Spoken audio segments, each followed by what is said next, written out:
Mga kababayan,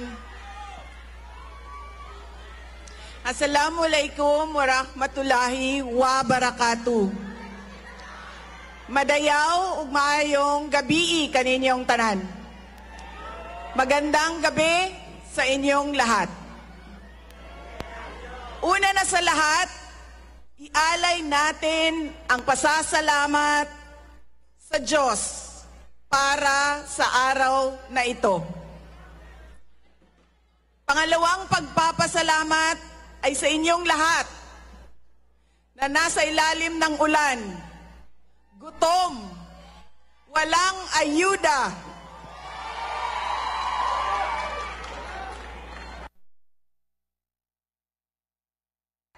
hindi pumasok sa trabaho. Ngunit ibinigay ninyo ang panahon para sa aming lahat ngayong gabi. Maraming salamat sa inyo. Ang susunod na pagpapasalamat ay sa PDP dahil binigyan nila ako ng pagkakataon sa rally nila ngayon.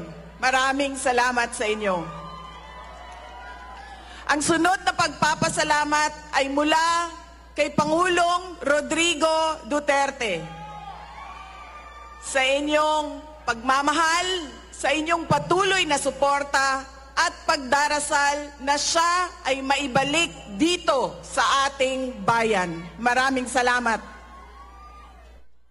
Ang susunod na pagpapasalamat ay mula sa akin, sa patuloy ninyo na suporta sa akin at sa aking mga kasamahan sa opisina ng Pangalawang Pangulo. Maraming salamat. At ang huling pagpapasalamat ay mula sa akin. Dako kaayo ang amuang utang nga kabubuton kaninyong tanan sa oportunidad na ginahatag ninyo kanamo nga makaserbisyo sa atuang nasod. Daghan salamat. Ang pwesto na kinatatayuan ko ay hindi para sa akin. Ito ay para sa Pangulong Rodrigo Duterte. Pero tinawag ako ng tadhana dahil kinidnap ang tatay nating lahat.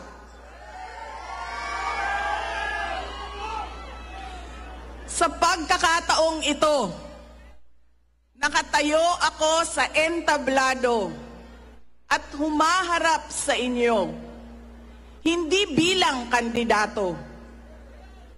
Ako si Inday Sara, isang botanteng nagmamahal sa ating bayan at natatakot para sa ating kinabukasan.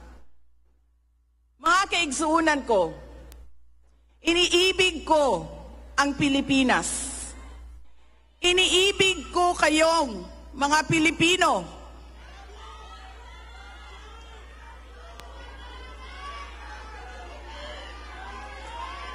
I love you too.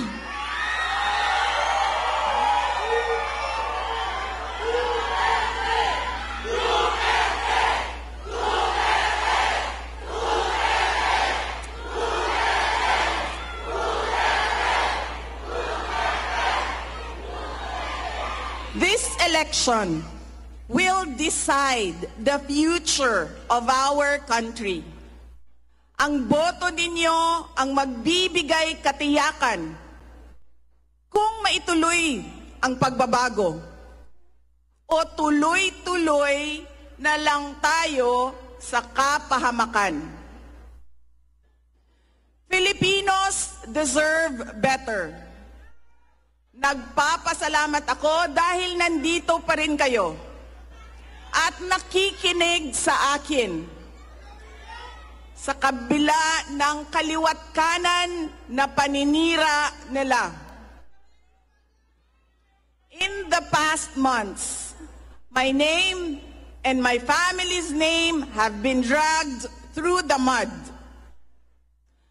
I have repeatedly said it before, and I will say it again now. I am not the problem of this country.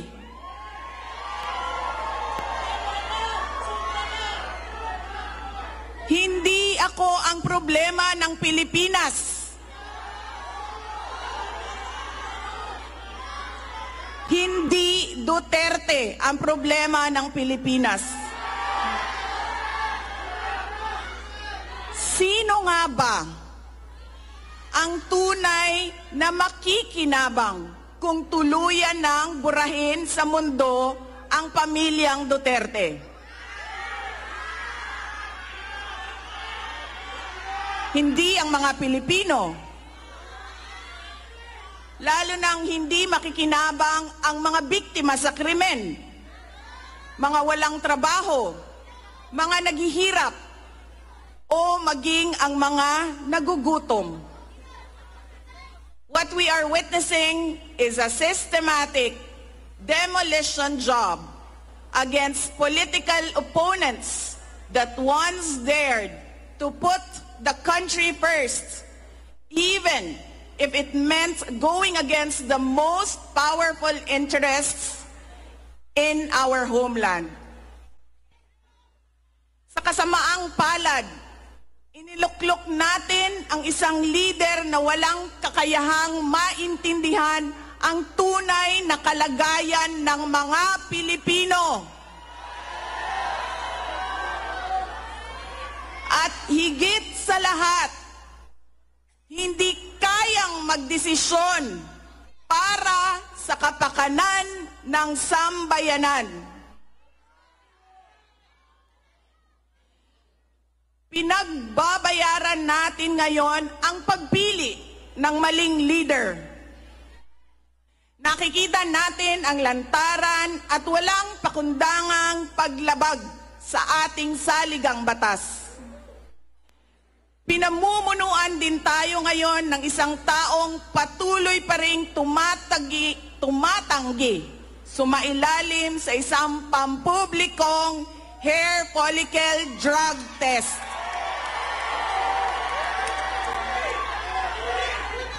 At nagsinungaling sa 20 pesos ang bigas. Ang masakit pa, nakuha nilang kidnapin ang dating Pangulo at dali-dalian nilang itinapon sa ibang bansa upang litisin ng mga dayuhan. Ngunit, higit pa sa mga kabiguang ito ay isang mas malalim na pambabastos at panghiinsulto sa ating mga Pilipino. Iniinsulto nila tayo sa paggamit ng ayuda upang bilhin ang boto ng mga tao. Ang ayuda ay hindi naman likas na masama. Sa katunayan, marami ang natulungan ito noong panahon ng pandemya.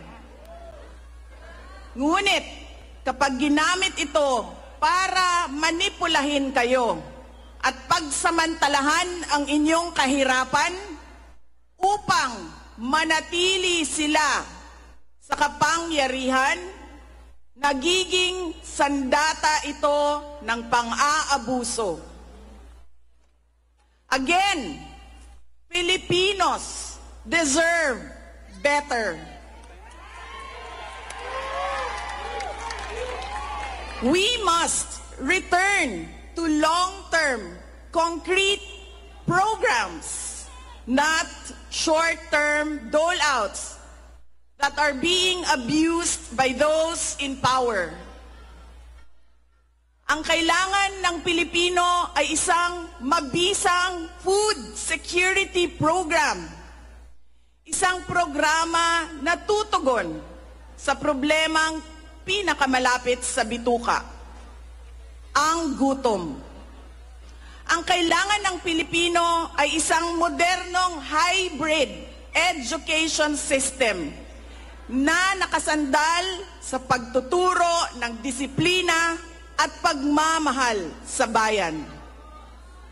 Ang kailangan ng Pilipino ay isang tunay na universal healthcare system na tutugon araw-araw sa lahat ng health centers at hospitals at hindi lamang sa mga supporters ng politiko. Ang kailangan ng Pilipino ay matibay na infrastruktura.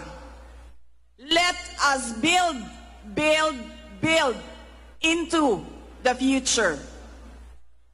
Ang kailangan ng Pilipino ay oportunidad sa hanap buhay at trabaho dito sa loob ng ating bayan. Masakit sa kalooban nating lahat ang kalagayan ng maraming nating OFWs na malayo sa kanilang mga mahal sa buhay. At higit sa lahat, ang kailangan ng Pilipino ay peace and order. Kailangan nating ganap na puksain ang kriminalidad, illegal na droga, terorismo at insurgency sa pamamagitan ng makatotohanang non-partisan Philippine National Police na suportado ng ating sandatahang lakas. Kinahanglan undangon nato ang batasan sa pagpili sa mga kandidato nga gikan sa political dynasty. Kining mga sikat nga apelido nga magsayaw-sayaw ra og magkanta sa atubangan. Igo ra magpakatok. Undangon ang mga party list na gipanag-iya sa mga dato. Undangon ang mali na pagpili sa atong mga opisyales. Undangon ang budol o pagpamakak. Kailangan natin mag-vote straight sa mga taong magtutuloy ng nasimulan ni Pangulong Duterte. Idiretso natin ang boto. Number 38, Rodante Marcoleta. Number 10, Jimmy Bondoc. Number 56 sa balota, Attorney Vic Rodriguez. Number 22, Bato de la Rosa. Number 28, Bongo. Number 53, Apollo Kibuloy. Number 34, Raul Lambino. Number 30, J.V. Hinlo. Number 58, Philip Ipe Salvador. At number 42, Doc Marites Mata. Alam ko hindi kayo matutuwa, pero iboboto ko si Amy Marcos. Siya ang naglakas loob na buksan ang investigasyon sa pagdukot ng pamahalaan ng isang Pilipino dito sa bayan para ihatid sa mga dayuhan.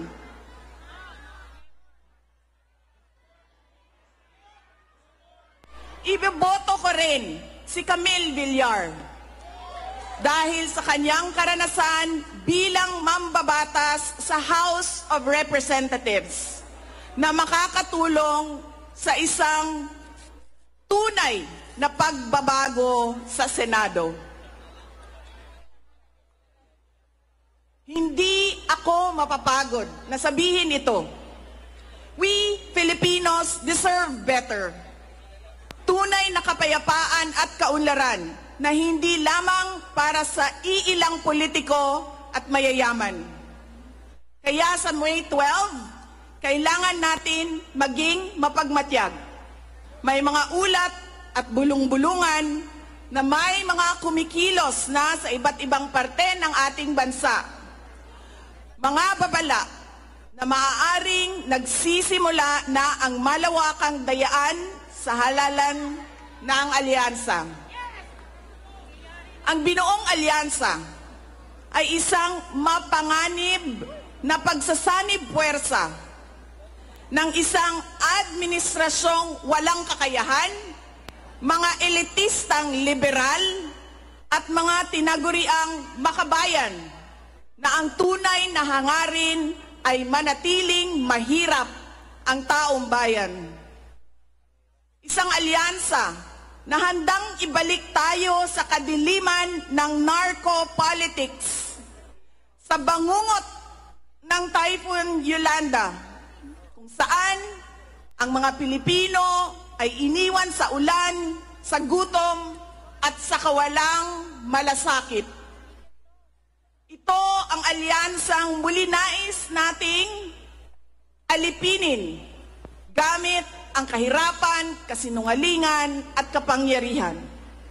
Sa May 12, bumoto tayo ng may buong dangal.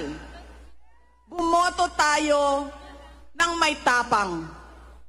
Let us show the world that no amount of vote buying or cheating can suppress the fury burning in our hearts.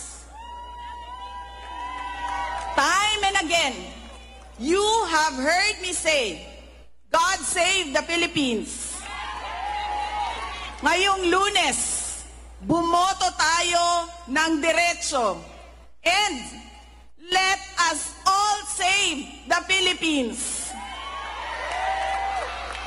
Ako si Inday Sara Duterte, isang botante. Syukran.